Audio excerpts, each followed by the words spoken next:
Pemirsa, sektor pariwisata di Bali pada tahun 2015 masih menyisakan beberapa masalah. Pengamat pariwisata Mangku Suteja menyampaikan pemerintah harus mencari solusi terhadap permasalahan yang ada untuk meningkatkan kualitas di sektor pariwisata.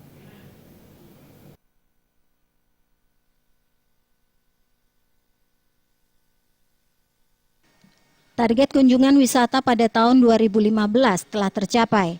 Namun demikian, masih ada hal-hal yang perlu diperbaiki oleh pemerintah di tahun 2016 ini.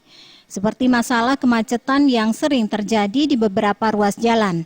Jika ini terus dibiarkan, tentu akan membuat para wisatawan enggan untuk berlibur ke Bali.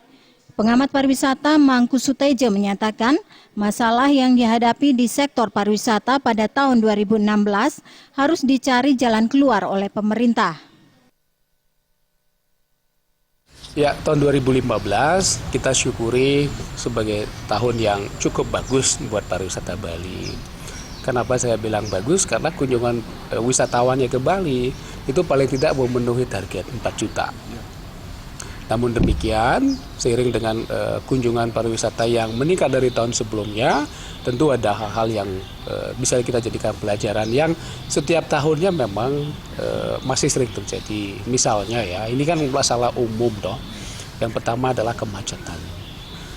Seperti contoh kemarin, baru keluar dari airport pun itu sudah disuguhkan dengan kemacetan. Mau keluar pintu gerbang airport, kemudian mau masuk pintu tol juga macet. Nah, kalau misalkan hal demikian terus berlanjut ya, ini salah satu faktor yang menyebabkan wisatawan itu enggan untuk datang ke Bali. Mangku Suteja menambahkan kebersihan juga menjadi salah satu masalah di sektor pariwisata. Pihaknya juga berharap agar permasalahan-permasalahan pada tahun 2015 dapat teratasi di tahun ini, sehingga target kunjungan wisatawan yang ditargetkan pemerintah setiap tahunnya dapat terus tercapai. Andika dan Gong Krisna